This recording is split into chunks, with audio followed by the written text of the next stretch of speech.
In this dating scene, so many of us are trying to figure out how to be unforgettable on our dates. In this video, I'm talking about the 10 ways on how you can be unforgettable on your next date. And stick around for number 10 because I believe that this is the one that most people get wrong. Let's jump in. The first one is picking an activity that allows the both of you to actually speak. Now, this is where a lot of people get it wrong because a lot of times we think that on our first date, we should go to like a movie. And a movie is not bad, but I don't suggest it for a first date because it's not an activity that gives you the opportunity to converse and actually connect with the other person across the table from you. You are sitting in the movies, you're sitting in the dark, you may whisper a couple things about the movies, but you're not getting to know the person. You're not getting to know who's actually right next to you, who you are potentially spending time with. You are not taking a deeper dive into really getting to know this person, understanding this person, knowing some of their challenges, knowing their vulnerabilities, so you can gather the information that you need in order to make an informed decision later on once you walk away from this person. So just some type of meetup where you two can converse face to face, you can get a feel for this person, and then when and if it's time to move on, which it will be time to move on, but maybe you're like, okay, I'm feeling this person, I want to extend it for a little bit longer, and maybe you can go and do something else. Or that coffee/tea date can actually stop things. It's like, it's great to meet you after about 30-45 minutes, whatever it is, where you're like, there is no connection, I feel nothing here, and you can move on with your life. So it's a great way to either continue the date for a little bit longer or cut the date right then and there. So pick an activity that allows you to converse and connect with this person. This is something that I think a lot of people get wrong. The second way to stand out and be unforgettable on your next date is to be yourself. I know, very simple, but we must be ourselves. You cannot allow your representative to show up and represent you, because here's the thing. At some point, that representative, that mask, you're going to have to shed it. And the real you is going to come out. The real you is going to show up. And so all of the things that you were pretending to like, pretending to know about on that first date, on that second date, is not going to last. And so you don't want the person to fall in love with your representative. You absolutely want them to engage and fall in love with the real you. And here's the thing. Everybody's not going to fall in love with you. And that's okay, because you're not looking for everybody. You're only looking for one person that's going to come in, see your actual heart for what it is, want to engage with you in that way, want the relationship to move forward in that way, where you can build a happy-go-lucky life. Yes, there are always going to be ups and downs, but considerably a happy-go-lucky life with this actual person. So you don't want to allow your representatives to show up and show out forever. It's just not going to work. Point number 3 on how to be unforgettable on your date is literally to be a good listener and ask follow-up questions. Be a good listener and ask follow-up questions. The reason why I say is be a good listener is because so many of us feel like we are not heard, specifically when we get into the relationship. And so it's a good practice for you to start to practice on how to just silence yourself so the other person can be heard, so they can complete a sentence or a paragraph before you feel like you need to interrupt or interject your thoughts. Maybe take out a pen and paper and write them down, jot them down, take out your phone, make a little note, let them know, I'm listening. I know a question is coming up and I want to ask you this after you're done talking. Jot down the question while you're listening, but try your very best not to interrupt the person, because that is one of the biggest complaints that I hear from my clients when they're now in the relationship. They don't feel heard. They don't feel seen. They don't feel understood. A lot of that is because we are not practicing being a good listener. We are not allowing our partner to fully express their thoughts that they wanted to say in that moment. We're cutting them off. And so you don't want to cut your partner off. You want to listen, which goes into the second part of this, which is to ask follow-up questions, right? So as I just mentioned, if you are sitting there and you know a burning question is coming up, but you want to be a good listener, so you don't want to interrupt, you have now taken your notes. So with that being said, now you can ask some great follow-up questions. That's when a person really feels heard. That's when you get to understand a little bit more about them. You also, it's like, with that part of the story or something didn't make sense. Can you clarify this? So you're allowing the person to, again, allow you deeper into their world because you listened and now you can ask follow-up questions. The fourth way to stand out and be unforgettable on your next date is to not dominate the conversation.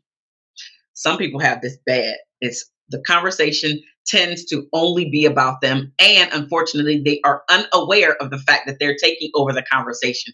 You have to be aware of how you're showing up and how the other person is receiving you. Again, if you're always cutting them off, there is no way that you're being a good listener. But if you are talking consistently the entire time, let's say for instance your date was 1 hour and you found yourself talking 50 minutes, that is way too much time for you to have connected with the other person. I'm not saying that it needs to be 50-50, but it needs to be close to 50-50 of the time spent together where you feel heard, he feels heard, and now the both of you feel like you're in this flow state and rolling with one another when you're having this conversation. But you cannot do that if you're consistently dominating the entire conversation. Your everything is about me, me, me, me, me. There is no way that the other person feels connected to you when the whole conversation is about me, me, me, me, me, and you hardly ever ask follow-up questions. Ask yourself, if you're always on first dates, this may be one of your problems. That you, everything is about me, me, me, me, me, or in this case, you. Are you always dominating the conversation? How often are you asking follow-up questions? How often are you saying, okay, you know what? I've talked enough. Let me hear about you. How often are you pushing the focus back onto the other person? Because here's the thing, all of us love talking about the most important person in our lives, which is ourselves. And so if you think that you're the only one that wants to get out and express yourself, you're never going to get into a relationship. And here's the thing, you will be an unforgettable date, just not in a good way. And if you want to be an unforgettable date in a good way, then you have to learn how to simmer down and allow, again, this ping pong conversation to occur and for it not to be one sided all the time. So don't dominate the conversation. The fifth way to be unforgettable in a good way on your next date is to not be an interviewer.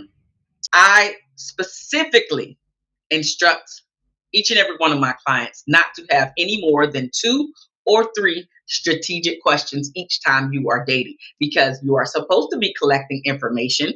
You're supposed to be looking at and bringing your non-negotiable questions and inquiries to your dates to see if this is a person that you want to continue seeing, if you can see yourself with this person over the long haul. And if you can't, it's okay. But you don't want to turn it into an interview where like you literally are pulling out your pen and paper or you pulling out your phone and you checking off the questions, and it's more of an interview versus a free flowing conversation.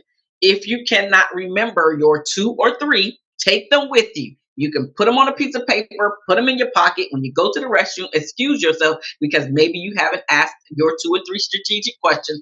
Excuse yourself, come back, because what you were doing, you went to the restroom to look at your questions. And now you're coming back with your questions in mind so you can continue the conversation and you can segue them into this now date. So it doesn't, again, it doesn't have to feel mechanical. You don't want to come off as a person that is interviewing this person, but at the same time, you are collecting data.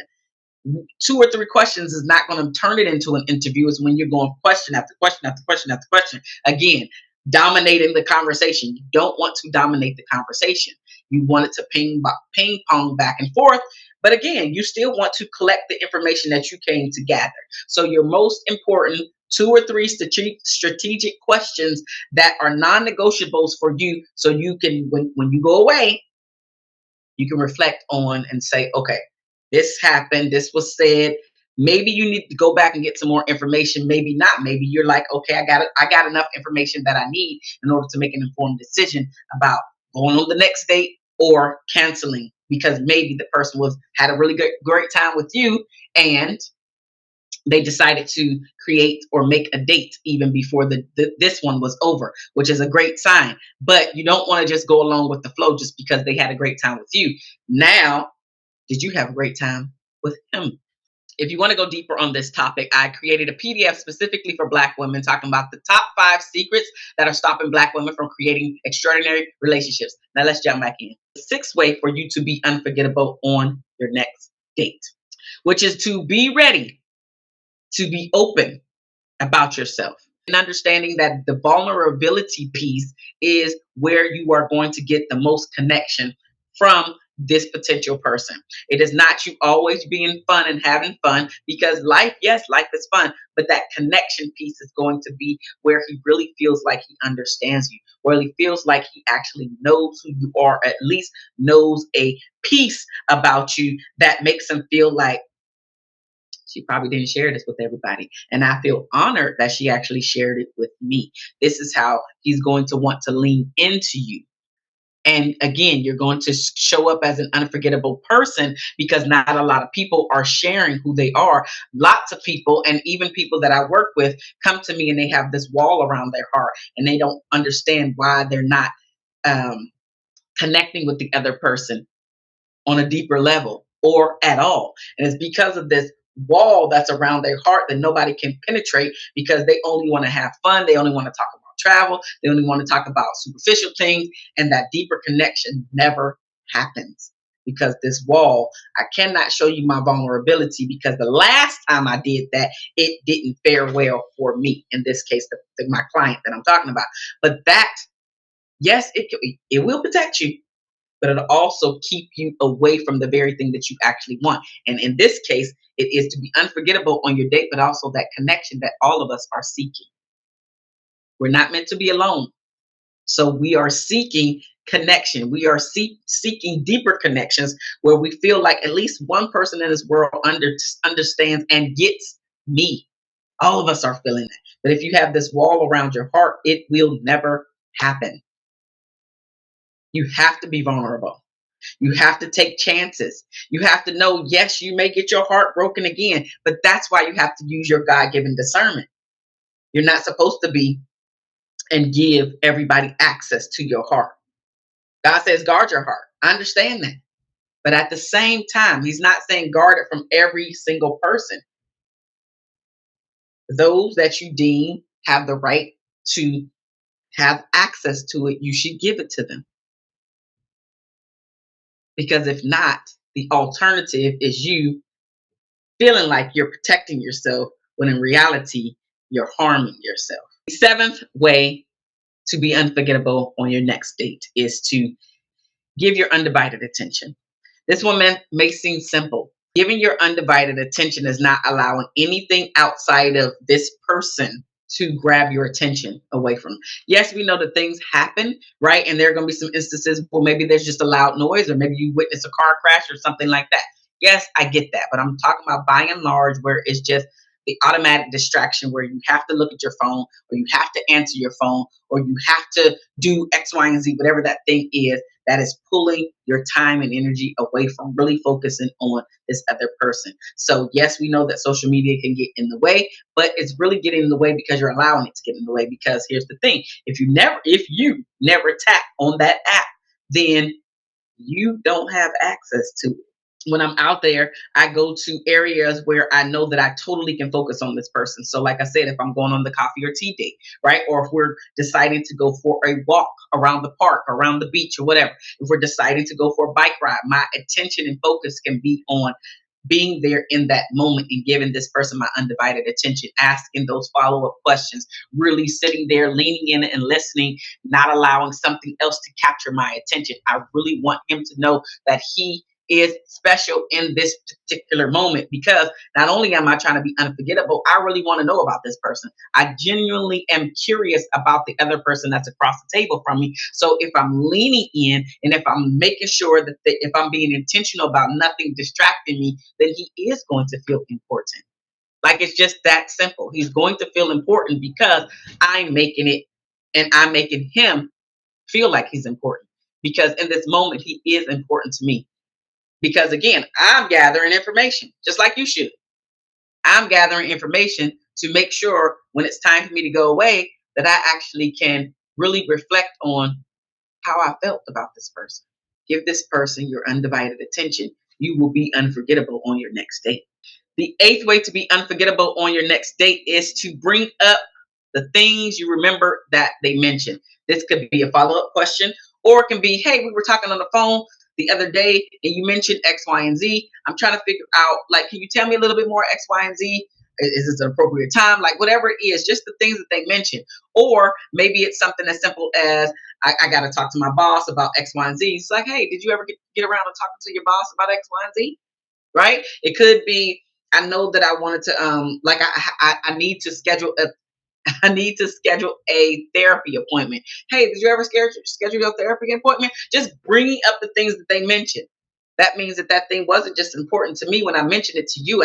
Maybe I happened to mention it to you as an afterthought, not necessarily wanting you to remember. It's just something that I said, whether you were around or something I specifically said to you. You heard me, and oh dang, this person pays attention. I like that. So bringing up the things that the other person mentioned is absolutely a way for you to be unforgettable on your next date. The ninth way to be unforgettable on your next date is to be open to adding and or accepting spontaneity. I'm laughing because this one could be a big one for many people. Many people are scared about adding spontaneity. And I know that this one is really big for a lot of women out there because we want to know when, where, how, what we doing, what time. Like, we got to have all the details. And life is just not always like that. You're not going to know every single detail before you go out there and do the thing. In this case, go out there and have a great time on your date. There may be something that he sees in the moment that he wants to experience, and because he's already having a good time with you, now he wants to experience this thing with you. And sometimes we actually put ourselves in a hole or in a box by, nah, I don't want to do that this time, or I'm not dressed appropriately, or whatever the thing that you're saying, the excuse that you're making so you don't do it. You're really hindering the connection and even the memory that you could potentially create right now. You're slowing that down by not just going along with the flow. I'm not saying every single time you need to go along with the flow, but sometimes you need to go along with the flow just so he can see your personality, so he can see how much fun you actually are. And again, you're creating a moment slash a memory where it's like, I had a great time by just doing that thing. And let me go even deeper with black women, because a lot of times, anytime it comes with something with water and we thinking about our hair, we will not do that thing. Again, don't limit yourself because you are taking away from the experience. Don't limit yourself because it's going to again break that connection. And as much fun as he wants to have, he knows that at some point he will not, or he's going to have to stop the things that he really wants to do as far as the fun factor comes to you. When it comes to things, whether it's you just like, no, no, I'm not dressed for that, or again the hair thing, just get it wet, it's okay. I get it, you just got it done. I get it, sis, you just got your hair done, but you made a date. This is something spontaneous. It's not something that he even planned for. He just happened to see the boat ride was going on, or he just happened to see the waterfall. Y'all was out hiking. Let's do that. Hey, sometimes we got to go along with the flow. We don't realize how we are hindering and stopping the connection, the deeper connection with the guy, because we stopped spontaneity, or we never ask for spontaneity. And don't get me wrong, I know that some men do this as well, where they're just in their box. They only want to do the thing that they're used to doing. So men do this as well. But we talking about you, sis. We talking about you. So let's focus on you and what you can actually do and have control over in order to be better in this area. So accept more spontaneity and ask for more spontaneity. I don't care what you're wearing. Have a good time. The 10th and final way, and this is one of the most important things that a lot of people get wrong, is reflecting on your takeaways. When you go away from the date, this literally is the top way to be unforgettable on your date. But it's a thing that you do for yourself. You have to think about and reflect on how the date went and how you felt in his presence, and the data that you collected, how it actually is going to affect your life in the long run, not just today, in the long run. Because a lot of us focus on just today and now, and this is where we get messed up at, because we're not looking at future. But if you're looking to be engaged at some point and even married at some point, then you cannot only focus on just today. So we have to reflect on how this person made us feel. How was he treating other people based off of the answers today? Could you go out on another date with him, because maybe you need follow up, like clarity, and or it's like, I like what he said about X, Y, and Z. I'm still going to watch because you're still collecting data, and you want to make sure that it's not just lip service, but at the same time, it's like, okay, I am going to watch for this information. I like what he said here. Let's continue to have more conversations. Let's continue to go out on more dates so I can collect more data. I'm only going to take 2 or 3 more strategic questions so I can really see how he's going to answer these. And in the long run, are we going to be compatible in these areas? Do our values and morals align, right? Where we're going in our life, does it align? Is he about personal growth like I am? Is that going to be a hindrance for him? How is he about this situation? So just really reflecting and evaluating how the date went is going to help you be unforgettable on the date, specifically and especially if he makes it to the next date.